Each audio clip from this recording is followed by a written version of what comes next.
Hello, Michelle and Elena. Thank you for joining us. Thanks for having us.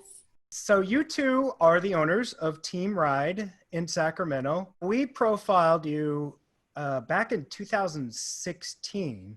Okay. So here we are Oh, several wow. years Okay. later. Was 2020 looking pretty good for you two?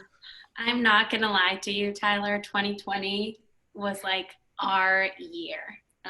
We were freaking pumped about our team, what our bank account looked like, all the things that were on the horizon as a company.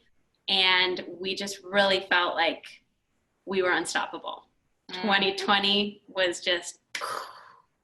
And then what were you two feeling during that time? I mean, a lot of sadness. A lot of sadness, even pre-shutdown. Yeah, we started getting emails from certain riders saying like, hey, I don't feel comfortable, coming in. Can you put my account on hold? So like there was definitely a couple weeks, I would say like March, things didn't feel the same. Mm-hmm. And then when we finally made the decision, like we've got to close our doors. It was on a Sunday. It was March 15th. And it was kind of a gloomy day. And we were here at TEAMride. The last class went in and we knew, okay, this is going to have to be the last class. And so we compiled that, Instagram, sent it out while that class was in session. We started refunding people, started canceling bikes for the whole next week. We just had to let everybody go other than our full-time instructors. And it was like the most heartbreaking feeling. And of course, you close and you think, I remember being like, all right, we'll be closed for 1 week. Like I can swallow that. And I told Michelle, I was like, Michelle, it's not gonna be 1 week, but probably 6 weeks. And trust me, when she said that, I was pissed. I was probably like, don't you dare say that. Like, we are opening, just acting like I had some sort of control with my, I don't know if I got angry enough, like I could make the world change. Yeah. So then it was like, oh, April 1st. And then when we heard we wouldn't be opening through April, it was just like, okay, well, we can't just sit and wait around. Something's got to change. We're like, all right, we've got to rent out our bikes and start offering streaming. So that literally happened in a 24-hour period. That Monday, our full-timers came in and we started filming classes. I will say props to our full-time instructors because in the blink of an eye, they went from like, okay, I guess I'm going to be unemployed for a few months to, oh my gosh, we're full throttle. I'm teaching to a camera now. I get no rider feedback, like literally everything you love about the job, that instant gratification. It's just like teaching to a device. It made us realize how much we rely on those riders because as instructors, you're giving so much energy and we didn't realize until teaching to camera that you're also getting energy back. Yeah. Oh, woo. So it was a major, huge transition. So we announced our community, okay, this day at this time, bikes are going to go live for rental. We had so much interest that the website crashed. And they sold out, in 30 seconds. What's your biggest challenge right now? I think it was pre-opening was our biggest challenge, figuring out our safety protocols and everything that needed to be implemented to make sure that everybody who showed up not only felt safe, but was actually healthy to ride. Okay. So just figuring out the flow of that and how that was going to work to ensure that nobody touched anything that anybody else touches was a big one.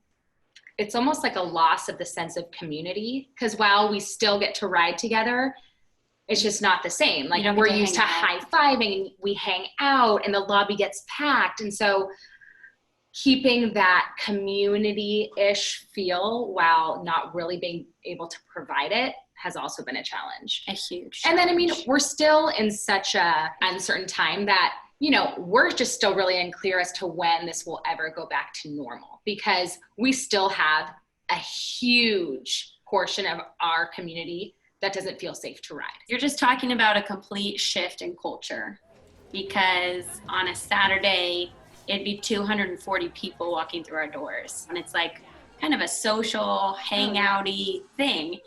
And that vibe is just not there. It's not there.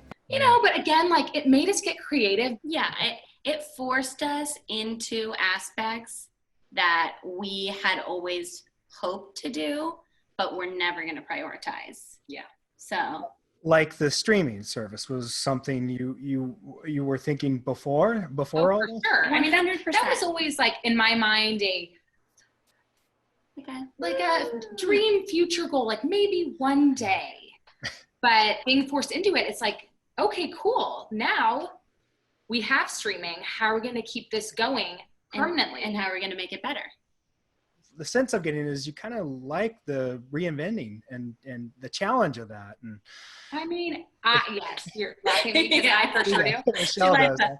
Well, because what I will say, being a business owner, just kind of in general, you're kind of always thinking like, what's next? When our first streamed class launched, the overwhelming joy and sense of like, wow, we did this and like, I'm proud of this. So having that joy of doing something for the first time really is what this is all about. And then in my mind, I'm just like, well, what else can we do? She's probably like, oh, no. I'm getting the sense that you both are opposites almost, like, and you balance each other out. It's the funniest representation of us, but it's so true.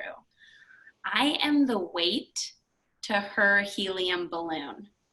So like she gets ideas and just starts going, and I mean just going, and I have to grab the string, pull it back down and say, okay, that's a great idea, but what about this? Well, because if you let the helium balloon just go, it's going to explode, right? Yeah. So it's like, I need her to keep me sane and balanced. Right. But sometimes, that helium balloon is like, I just want to go to the sky. Yeah, stop pulling me down. I hate you, weight. Like, why are you weighting me down? So, I mean, there have definitely been some cataclysmic fights, in our relationship, but it always balances. But yeah, I mean, like, out. I'm definitely more high strung and she's very easygoing. As far as like business operations, she's much more of the doer and I'm more of like the analyst, the thinker, and analyst. So, I mean, I think we literally are the perfect complement. Speaking of family, I do want to mention when we featured you guys last time, there was three of you, Teresa. So tell me about that. What happened there?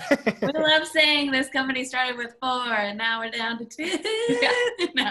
She moved to Park City, Utah for her husband. The two other sisters, they were married with kids. So they have never been as in it the way we are. So it hasn't really been that big of a shift. What's next? Yeah, I think for now, we just got to kind of roll with the hand we've been dealt. We are working on making our streaming services like something super permanent. So actually filming live classes. Obviously, our goal is to go global with the streaming. Thanks for spending 45 minutes with us. We love you. So what would you say the silver lining has been in all this? For me, there's been 2 silver linings because the first was when we actually were forced to close. For me, it was really nice having that forced like rest. My mind tends to just kind of go, and just obviously owning a business, you're just kind of feel on 24/7. So it felt nice for the first time in at least 8 years to feel like you could just breathe. So she's going to try to implement that into her current life. So it was almost like, wow, okay, thanks. Like that was nice. And then the current silver lining, or what it kind of tossed us into, it has made me realize that we can really do anything. Right. If we have an idea, sky's the limit, we can implement it. Is there anything you'd like to say to the community? We'd just like to say thank you so much for supporting us. We have the most incredible, supportive, just amazing writers. When they feel comfortable again and when we've gotten through this, we will welcome them back with open arms.